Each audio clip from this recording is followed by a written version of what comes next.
Kita akan membahas saat ini tentang pengampunan. Ya. Kita akan membahas tentang pengampunan. Dan kita lihat di bagian tambahan ini, itu adalah satu ide yang sangat-sangat indah. Senang sekali kalau saya bisa diampuni. Saya banyak berbuat kesalahan, saudara. Kalau ada kesalahan saya yang dapat diampuni, aduh, saya rasa lega, saya rasa damai. Ya. Kesalahan saya kepada anak-anak saya, kepada orang tua saya, kepada istri saya, kepada Anda, sahabat-sahabat saya. Kalau ada yang kata, saya ampuni, waduh, senang sekali saya. Ya. Kenapa? Karena inilah yang merupakan satu hal yang telah dipraktekkan oleh Yesus Kristus sendiri pada saat dia babak belur, saudara. Babak belur Yesus Kristus berada di kayu salib. Dalam Lukas 23:34, doanya begitu indah. Ya Bapa, ampunilah mereka yang telah merusak tubuhku dengan telain, yang mencambuk aku, ya. Yang telah menusuk aku dengan 3 paku ini, dengan telain, ya. Dengan paku-paku ini, bukan 3 paku, tapi paku-paku ini. Ampunilah mereka. Ampunilah mereka yang telah meludahi aku. Ampunilah mereka yang telah mencemooh aku. Ampunilah orang-orang yang tadinya mungkin telah menerima banyak berkat dari aku, tapi kemudian apa? Sekarang mereka katakan, salibkan dia, salibkan dia. Ampunilah mereka, sebab mereka tidak tahu apa yang mereka perbuat. Indah sekali bagi kita untuk membaca hal ini, ya. Kita juga merasa senang sekali melihat bagaimana hal itu dipraktekkan oleh Stefanus, salah seorang diakon yang menjadi martir mula-mula setelah kenaikan Yesus, ya. Pada saat dia dilempari batu, dan saat dia dilempari batu, ia berseru dengan suara nyaring dalam Kisah Para Rasul 7 ayat 60. Apa dikatakan? Tuhan, janganlah tanggungan dosa ini kepada mereka. Janganlah tanggungan. Dengan telain, ampunilah mereka. Dia sedang bermohon kepada Tuhan, kepada Allah, supaya orang-orang yang sedang melempari dia dengan batu diampuni. Dan dengan perkataan itu, Kisah Para Rasul 7 ayat 60 katakan, meninggallah Stefanus. Indah sekali kita melihat kalau kita diampuni. Indah sekali kita mendengar bagaimana tokoh-tokoh Alkitab seperti Stefanus dan khususnya seperti Yesus Kristus mau mengampuni, ya. Memiliki pengampunan bahkan pada saat mereka sedang berada dalam keadaan yang parah. Bagaimana dengan kita? Enak, senang kita kalau diampuni. Tapi pertanyaannya, bagaimana kalau kita harus mengampuni? Oke lah, kalau mengampuni orang yang cuman mengata-ngatai kita atau menjelekkan kita, mungkin gampang. Tapi bagaimana kalau itu menyebabkan kehilangan anggota keluarga kita, tubuh kita yang dirusakkan, dan lain sebagainya? Dapatkah itu terjadi? Dan kita dapat berkata seperti Stefanus dan Yesus Kristus, ampunilah mereka, sebab mereka tidak tahu apa yang mereka perbuat. Jangan tanggungkan dosa ini kepada mereka.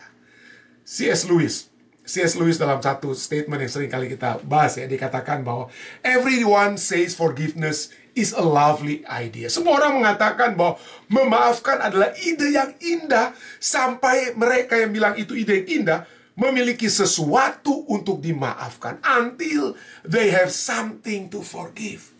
Sampai kita yang harus berada di pihak yang harus memaafkan. Kita yang harus memaafkan. Bagaimana kalau anggota keluarga kita? Bagaimana kalau kekasih kita adalah korban-korban pembunuhan misalnya?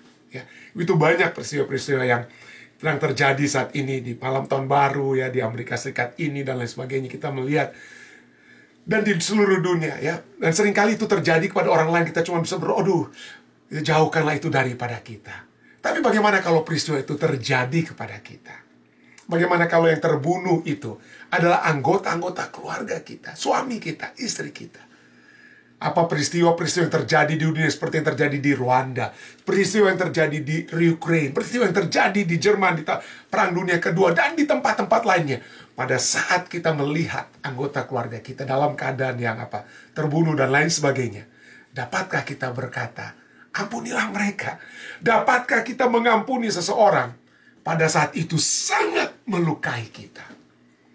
Kalau kita mau jujur, seringkali kalau Anda ingat peristiwa-peristiwa yang telah terjadi dalam kehidupan kita, pada saat kita sangat-sangat disakiti, seringkali sukar bagi kita untuk mengampuni. Kenapa? Ya, saya mencoba untuk mencari dari sumber-sumber bacaan, termasuknya dari artificial intelligence. Ya, kenapa ini manusia itu sukar untuk mengampuni? Karena ada dampak emosional dari pelanggaran tersebut. Ya, ada dampak emosional terhadap kita dari apa yang orang buat kepada kita. Mengalami luka atau pengkhianatan seringkali menimbulkan emosi yang intens, yang besar. seperti marah, sedih, atau malu yang menjadi penghalang signifikan dalam proses memaafkan. Kita jadi sukar melepaskan rasa sakit yang terkait dengan kejadian tersebut karena dampak emosional dari pelanggaran itu kepada kita. Yang kedua, kenapa sukar untuk mengampuni? Karena adanya persepsi tentang keseriusan dan kesengajaan. Ya. Apa yang masukkan di sini? Cara kita memandang suatu pelanggaran, terutama kalau kita lihat tingkatnya serius atau tidak. Apakah itu disengaja atau tidak? Kalau uang kita diambil cuma $10, mungkin maybe it's okay. Tapi kalau diambil tuh sampai, itulah sumber simpanan kita seumur hidup dengan telan. Sepanjang kita bekerja, ya ada mungkin 10 juta, 100 juta, ada yang tipu. Aduh, sakit sekali. Sakit sekali. Daripada hanya kecil. Jadi serius ataupun disengaja, ya.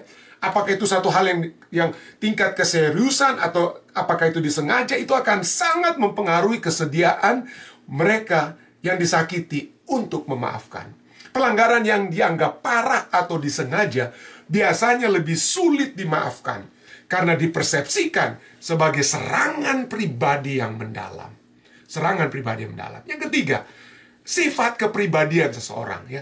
Karakteristik kepribadian tertentu, kepribadian saya atau Anda itu kadang-kadang ada perbedaan, ya. Karakteristik kepribadian tertentu dapat mempengaruhi kecenderungan seseorang untuk memaafkan.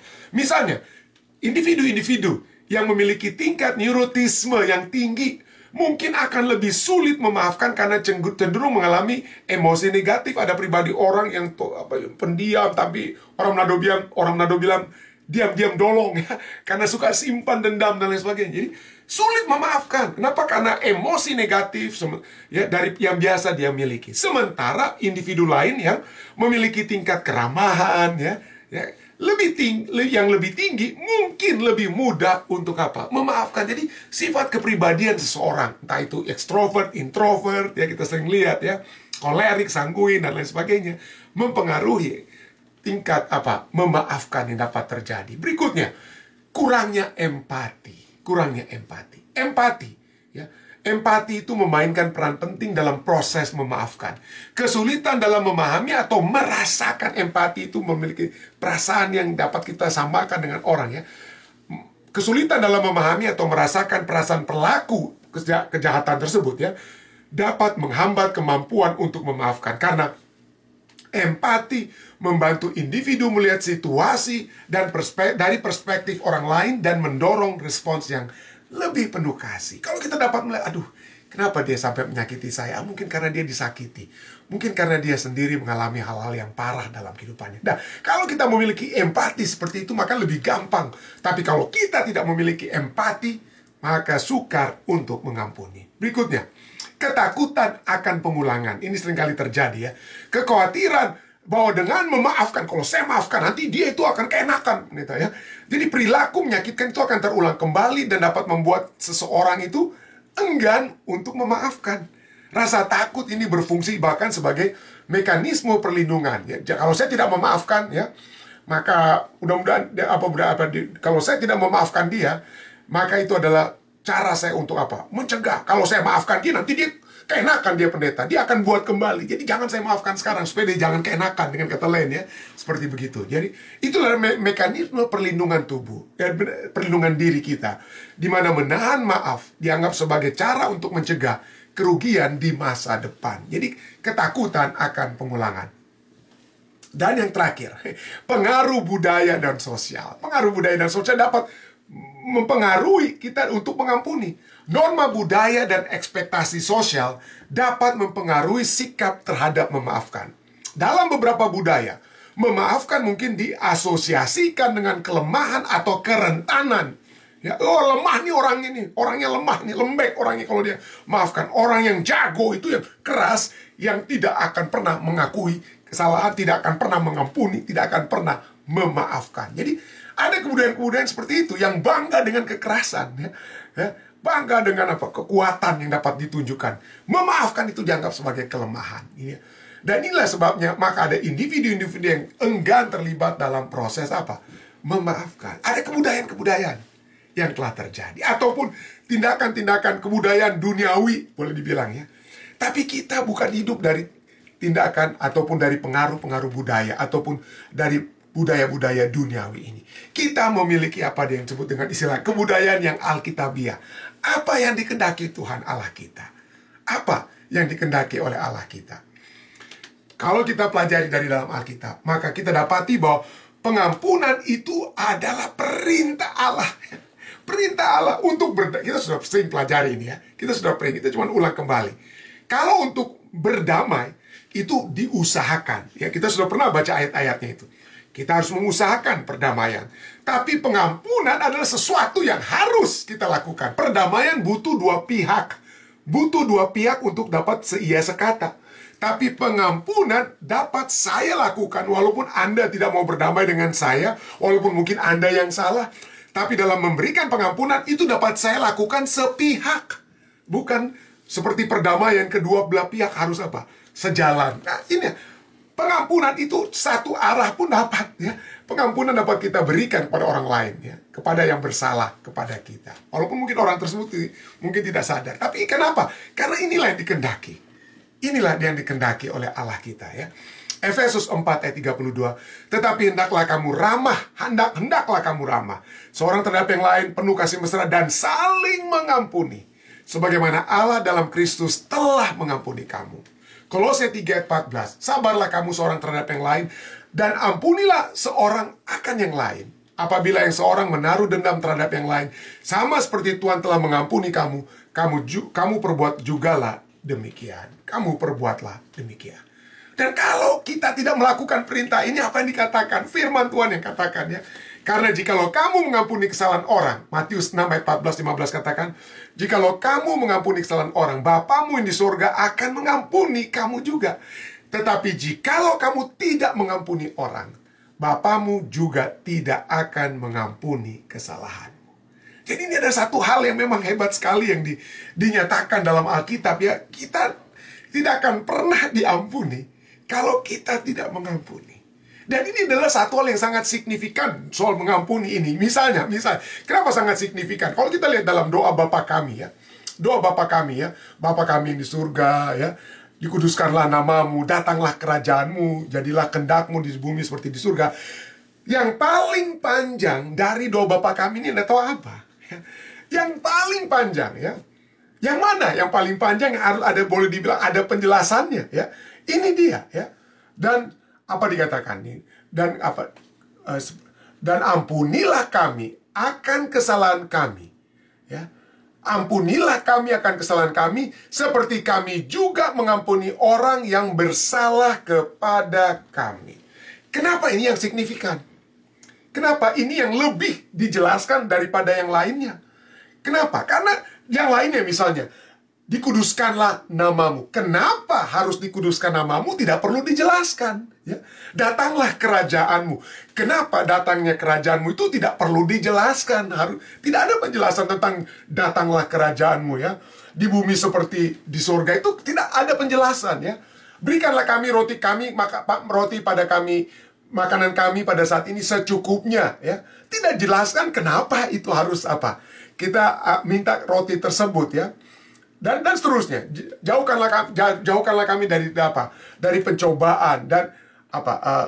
Lepaskanlah kami daripada yang jahat. Tidak dijelaskan kenapa jauh dari dilepaskan apa? Dijauhkan dari apa? Pencobaan, dilepaskan dari yang jahat. Kenapanya itu tidak dijelaskan ya. Tidak. Penjelasan itu hanya diberikan pada saat doa Bapa kami ini berbicara tentang pengampunan. Ampunilah kami seperti kami apa? Ampunilah kesalahan kami seperti kami. Kenapa kami harus mengampuni? Karena kami sudah apa? Seperti engkau ya apa? Seperti kami mengampuni orang yang telah apa? Bersalah kepada kami. Ada penjelasannya. Ada penjelasannya. Dan inilah sebabnya ya. Kenapa sampai harus dijelaskan? Karena Allah tahu ini sangat sukar. Karena Allah tahu ini dapat menjadi hal yang sangat sukar. Inilah sebabnya kebutuhan yang utama dapat kita lihat adalah kita menyadari kasih Allah yang besar kepada kita. Kalau kita menyadari, kita bukan hanya menghitung kesalahan-kesalahan orang lain, tapi kesalahan-kesalahan kita sendiri. Ya.